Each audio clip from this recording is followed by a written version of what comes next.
أعوذ بالله من الشيطان الرجيم. بسم الله الرحمن الرحيم. ذلك الكتاب لا ريب فيه هدى للمتقين. وقال النبي صلى الله عليه وسلم خيركم من تعلم القرآن وعلمه.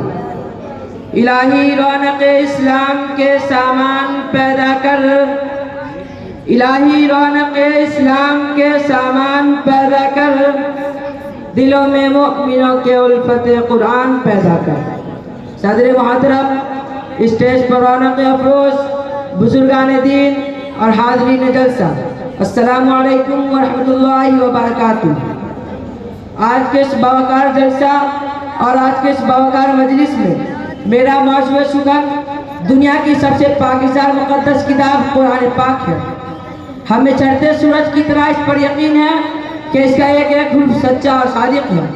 وہ قرآن پاک جس کی زبان مقدس، بیان مقدس اور جو فصاحت و بلاغت ٹھاٹے مارتا سمندر ہے، جس کے متعلق ارشاد ربانی ہے کہ قرآن وہ کتاب ہے جس کے صادق اور برحق ہونے میں کوئی شک و شبہ نہیں، جس کے بارے میں محسن انسانیت حضور پاک صلی اللہ علیہ وسلم نے ارشاد فرمایا، خیرکم من تعلم القرآن وعلمہ، تم میں سب سے بہتر شخص وہ ہے جو قرآن سیکھے اور سکھائے۔ دعا کیجئے خداوند قدوس ہم سب کو قرآن پاک کی دولت سے مالا مال عطا فرمائے۔ نوجوان دوستو، قرآن پاک رب ذوالجلال کی طرف سے عطا کیا ہوا وہ حسین تحفہ ہے جس نے 23 برس کی قلیل مدت میں پورے عالم میں وہ انقلاب برپا کر دیا کہ بڑے سے بڑے فصحاء، بلغاء، ادباء، شعراء حیران و پریشان ہو گئے اور پتھر دل موم ہو گئے۔ دوستو، یہی وہ قرآن ہے جو رہتی دنیا تک کے انسانوں کے لیے سراپا ہدایت و رحمت ہے۔ یہی وہ قرآن ہے جس نے پژمردہ قلوب کو تازگی بخشی۔ یہی وہ قرآن ہے جس کی برکت سے جنات و شیطان کا آسمان پر جانا بند ہوا۔ یہی وہ قرآن ہے جس کی بدولت عمر فاروق رضی اللہ تعالیٰ عنہ کا ایمان نصیب ہوا۔ یہی وہ قرآن ہے جس کی برکت سے جو چمن بہار پیدا ہوتی ہے۔ محترم حضرات، آج کے اس نازک دور میں حفظ کلام پاک کو فضول سمجھا جاتا ہے۔ کہا جاتا ہے کہ اس کا رٹنا اور پھر سمجھے پڑھنا بھی سود ہے، مگر افسوس، صد افسوس، اس کلام پاک کے بارے میں ہمارا یہ خیال ہے جس کے بارے میں شہنشاہ بطحہ، تاجدار مدینہ، احمد مصطفیٰ، محمد مصطفیٰ عربی صلی اللہ علیہ وسلم نے اپنی پیاری زبان سے ارشاد فرمایا، اقرأ وارتقى ورتل كما كنت ترتل في الدنيا فإن منزلك عند آخر آية تقرأها۔ کہ قیامت کے دن حافظ قرآن پاک سے کہا جائے گا، قرآن پڑھتا جا اور جنت کے درجوں پہ چڑھتا جا، اور ٹھہر ٹھہر کے پڑھ جس طرح تو دنیا میں ٹھہر ٹھہر کے پڑھا کرتا تھا، اور تیرا مقام و ٹھکانہ وہی ہوگا جہاں تو آپ یہاں پہ پہنچے۔ نوجوان دوستو، یاد رکھو یہ قرآن پاک دنیا کی سب سے بڑی نعمت ہے۔ یہ زمین آسمان، چاند، سورج، ستارے کوئی بھی اس نعمت کا مقابلہ نہیں کر سکتے۔ یہ قرآن پاک رب کائنات کا عظیم اور مقدس کتاب ہے، اور کیوں نہ ہو جبکہ اس کے اتارنے والا امین، جس کے ذریعے اتارا گیا وہ بھی امین، جس ذات پہ نازل ہوا وہ بھی امین، جس مقام پر نازل ہوا وہ بھی امین، جس مہینے میں نازل ہوا وہ تمام مہینوں سے افضل ہے، اور جس رات میں نازل ہوا وہ ہزار راتوں سے بہتر ہے۔ حدیث پاک میں آتا ہے، فضل کلام اللہ علی سائر الکلام کفضل اللہ علی خلقہ، کہ اللہ کے کلام کو تمام کلاموں پر ایسی فضیلت ہے جیسے کہ خود حق تعالی شانہ کو تمام مخلوقات پر۔ اللہ کا پیارا نبی، خدا کا دلارا نبی حضور پاک صلی اللہ علیہ وسلم یہ ارشاد فرماتے ہیں، جس نے قرآن پڑھا اور اس پر عمل کیا تو قیامت کے دن اس کے والدین کو سورج سے بھی زیادہ روشن تاج بنایا جائے۔ دوستو، غور کرنے کا مقام ہے جب والدین کو اس گراں قدر انعام سے نوازا جائے گا تو خود پڑھنے والے کے مقام مرتبہ کیا عالم ہوگا۔ دوستو، قیامت کا میدان ہوگا، ایسے 10 آدمی جن پر جہنم واجب ہو چکی ہوگی، حافظ قرآن پاک رب کے بارگاہ میں سفارش کرے گا اور پروردگار عالم اس کی سفارش قبول کرے گا، اور ان سب کو حافظ قرآن کی برکت سے نجات عطا ہوگی۔ دوستو، قرآن ہے تو زمانہ مقام زندگی آئی، قرآن ہے تو عدل و مساقہ کا پیغام آیا، قرآن ہے تو توحید ملی، ایمان ملا، قرآن ہے تو گستاخوں پر حسن عطا ہوا، قرآن ہے تو ہمیں سب کچھ ملا۔ مگر افسوس، صد افسوس، ہم نے اس کلام پاک کے دامن مقدس کو ترک کر دیا۔ اس کی پاکیزہ کلمات کو بھلا دیا، اور نتیجہ یہ ہوا وہ مسلم قوم جس کے سر پر کبھی عزت و رفعت کا تاج تھا، آج ذلت و رسوائی کے دور میں جا گئی۔ وہ قوم کہ کامیابی جس سے آگے بڑھ کر استقبال کرتی تھی، آج ناکامیابی اس کا مقدر بن گئی۔ وہ قوم کہ جن پر کبھی تاریخ نازل تھی، آج ماتم گناہ ہے۔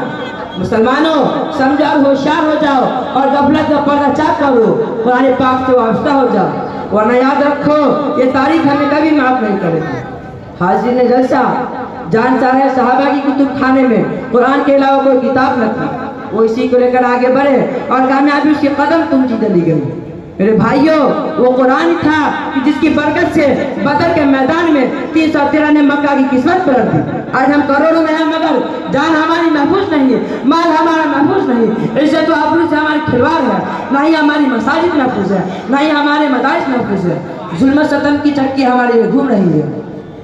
مسلمانوں، ایک دور وہ تھا کہ مسلمانوں کا مقابلہ حمان بن ولی سے ہوتا ہے، اس دشمن خدا اور دشمن رسول کے پاس طاقت اور قوت ہے، پھر بھی سب صحابہ نے یک زبان ہو کر کہا ہمیں شوق شہادت ہے۔ جب شہادت سامنے ہے تو دشمن کی کثرت تعداد سے پرواہ کیا۔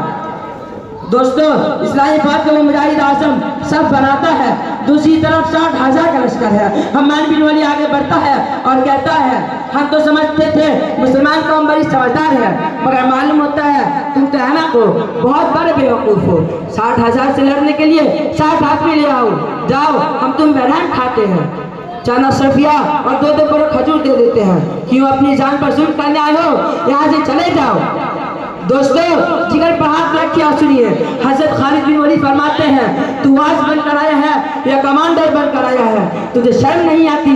اپنی بزدلی کو واعظ کے پردے میں چھپاتا ہے، تم میں لڑنے کی طاقت اور قوت نہیں۔ حمان بن ولید اسلامی مجاہد کی اس للکار کو سن کر جوش میں آتا ہے اور فوج کو حکم دیتا ہے پکڑ لو اس 60 آدمی کو۔ چنانچہ 60,000 کا حملہ ہوتا ہے اور صحابہ کرام ان میں گھس جاتے ہیں۔ راوی کہتا ہے رسول پاک وہ خود جانباز سپاہی گھستے ہوئے تو نظر آتے ہیں، پھر پتہ نہیں وہ کہاں ہے، سوائے تلوار کی چمک اور کھچا کھچ کچھ نظر نہ آتا تھا۔ صرف 3 گھنٹے میں جنگ کا فیصلہ ہو جاتا ہے۔ تاریخ شاہد ہے، زمین اور آسمان گواہ ہے کہ اس 60 میں 60,000 کا لوٹ کیا۔ میرے بھائیوں، میں پوچھنا چاہتا ہوں وہ کون سی چیز تھی جس نے صحابہ کرام میں وہ طاقت اور قوت پیدا کی؟ دوستو، وہ قرآن ہی تھا کہ جس نے 1 کو 1,000 پہ بھاری کر دیا۔ دوستو، اگر ہم ماضی کی طرح اپنے حال و مستقبل کو روشن اور تابناک بنانا چاہتے ہیں تو قرآن پاک سے وابستہ ہوگا، اسے سینے سے لگانا ہوگا۔ اگر ہم چاہتے ہیں کہ دنیا کے ساتھ ہماری عافیت بھی بن جائے تو اس کی تعلیمات پر عمل کرنا ہوگا۔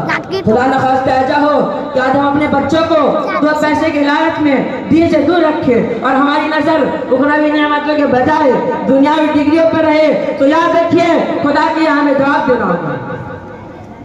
دوستو، آج سے آپ وجہ ظاہر کریں کہ اپنے بچوں کو دین و اسلام سکھائیں گے اور اپنے گھروں میں بھی روزانہ قرآن پاک کی تلاوت کریں گے انشاءاللہ۔ اللہ رب العزت ہم سب کو سننے سے عمل کرنے کی توفیق عطا فرمائے اور اللہ تعالیٰ ہم سب کی جائز تمنا کو پوری فرمائے۔ وآخر دعوانا الحمدللہ رب العالمین۔ ماشاءاللہ ماشاءاللہ، موصوف جس مقصد کو لے کر آگے بڑھے تھے اور جس موضوع پر موصوف کشائی کر رہے تھے وہ موضوع قرآن